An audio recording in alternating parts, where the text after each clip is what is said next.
नमस्कार, मैं ललित प्रजापति। कैसे हैं आप सब? उम्मीद है बहुत अच्छे होंगे। रंगों का खुमार चल रहा है और इन सब के बीच सियासत का तो खैर खुमार हमेशा ही रहता है, होना भी चाहिए। राजनीति का रंग ही ऐसा है। खैर, निज भाषा उन्नति है, सब उन्नति को मूल। बिन निज भाषा ज्ञान के मिटत न हिय को सूल। अंग्रेजी पढ़ के यद्यपि सब गुण होत प्रवीण, पै निज भाषा ज्ञान बिन रहत हीन के हीन। उन्नति पूरी तबहि जब घर उन्नति होए, निज शरीर उन्नति किए रहत मूढ़ सब कोए। भारतेंदु हरिश्चंद्र की बहुत प्रसिद्ध कविता है। इसका सिर्फ एक हिस्सा ही हमने आपको सुनाया है और आज दरअसल इसी से शुरुआत करेंगे। बार बार आप सुन रहे होंगे त्रिभाषा विवाद या ट्राई लैंग्वेज कंट्रोवर्सी, और जाहिर सी बात है, विवाद है तो कहीं ना कहीं वोटर भी होगा और वोटर है तो राजनीति भी होगी। बयानों की ताज़ा गंगा निकली है। जनसेना प्रमुख पवन कल्याण अच्छे हीरो रहे हैं, अब पॉलिटिशियन हैं। उनके बयान से पार्टी के 12वें स्थापना दिवस पर धर्म और भाषा के मुद्दे पर कल्याण ने तमिलनाडु के नेताओं को घेरा, इतना घेरा कि पाखंडी तक बोल दिया। उन्होंने कहा कि सनातन धर्म हमें एक दूसरे के धर्म का सम्मान करना सिखाता है, धर्म के नाम पर राजनीति नहीं।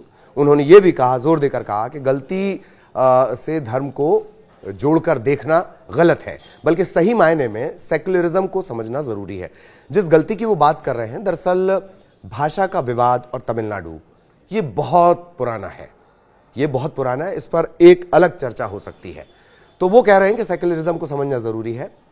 हिंदी भाषा विवाद पर पवन कल्याण ने तमिलनाडु का उदाहरण देते हुए दोहरा रवैया अपनाने पर कई सवाल उठाए हैं। उन्होंने कहा कि एक तरफ तो हिंदी थोपने का आरोप लगाया जाता है, वहीं दूसरी तरफ तमिल फिल्में हिंदी में डब करके उत्तर भारत में रिलीज की जाती हैं। उन्होंने ये भी कहा कि अगर पैसे उत्तर प्रदेश, बिहार, छत्तीसगढ़ से चाहिए तो हिंदी से नफरत क्यों? वो ये सवाल उठा रहे हैं। पवन कल्याण ये साफ कर रहे हैं कि भारत को कोई केक समझकर बांटने की कोशिश ना करे। उन्होंने ये भी कहा कि जिस तरह उत्तर में हिमालय में भगवान शिव का कैलाश है, दक्षिण में उनके पुत्र मुरुगन का निवास है, उसी तरह भारत अखंड है। उन्होंने ये भी कहा कि ना तो देश को कोई बांट सकता है, ना ही किसी के पास इतनी हिम्मत है। अब बयान आया तो पलटवार भी आना था। प्रकाश राज एक्स पर कमेंट करके पवन कल्याण को जवाब देते हुए कहते हैं, अपनी भाषा को बचाने की बात नफरत फैलाना नहीं है, अपनी मातृभाषा पर हर किसी को गर्व करना चाहिए। पवन कल्याण को ये बात समझनी चाहिए। बयानों की इसी बहती गंगा में बीजेपी की नेता रचना रेड्डी ने भी हाथ धो लिए। उन्होंने कहा कि पवन कल्याण ने यह साफ कर दिया कि बच्चों के विकास के लिए कई भाषाओं की जरूरत होती है। तमिलनाडु को ऐसा डर क्या है जो बाकी राज्यों को नहीं है? हमारे स्कूलों में हमेशा से 3 भाषाओं की पढ़ाई होती है। तमिलनाडु के लोग अपने बच्चों को फ्रेंच और जर्मन जैसी विदेशी भाषाएं सिखा सकते हैं, लेकिन हिंदी नहीं। क्या उन्हें लगता है कि वो किसी और देश में रहते हैं? इसी कड़ी में अगला नाम है बीजेपी नेता विक्रम रंधावा। वो कह रहे हैं हिंदी भारत की राष्ट्रभाषा है।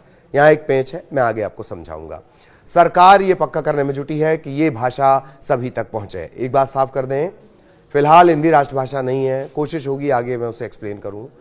इसके आगे रंधावा कह रहे हैं कि दुर्भाग्य से पुरानी सरकारों ने हमेशा राष्ट्रवाद को दबाने की कोशिश की। दक्षिण में हिंदी को बढ़ावा दिया जाना चाहिए था। दक्षिण भारत के लोग हिंदी फिल्मों को डब करवा के करोड़ों कमाते हैं। जब हिंदी बोलने या सिखाने की बात आती है तो उन्हें दिक्कत होती है।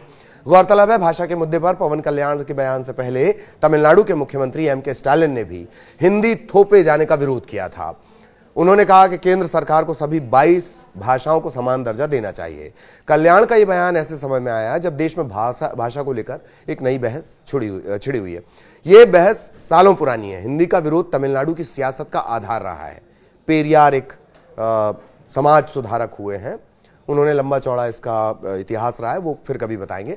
इतिहास को बहुत ज़्यादा पीछे नहीं जाएंगे, लेकिन फौरी तौर पर समझ लीजिए, विस्तार तो किसी और दिन करेंगे। 2022 में भी भाषा को लेकर भसड़, ये एक स्लैंग शब्द है, भसड़ यानी कि ज्यादा रायता फैल चुका है।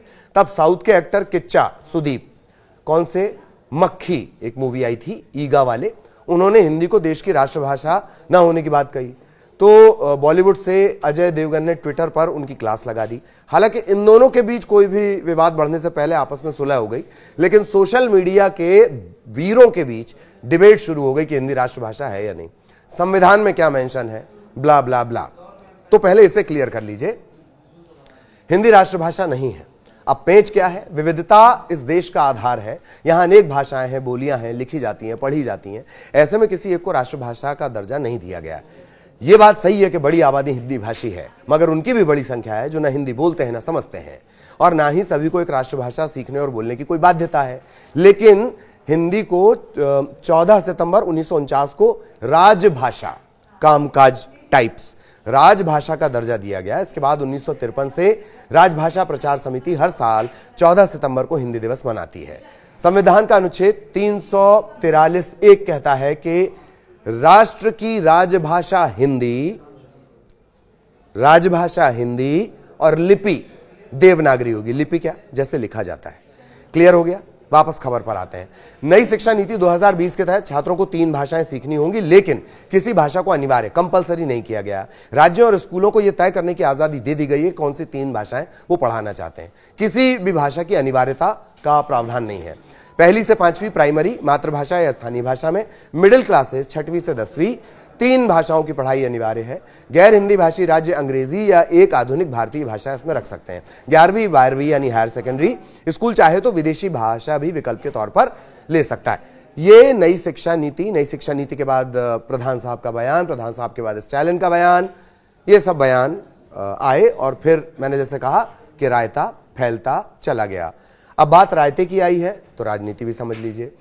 चलते चलते आपको ये अपडेट हो जाना चाहिए जब इस तरह के बयान आने लगे कि तमिलनाडु में चुनाव की तैयारियां शुरू हो चुकी हैं, तो इस तरह के बयान आगे भी आते रहेंगे और विवाद को बहुत आसान तरीके से हम आपको समझाते रहेंगे।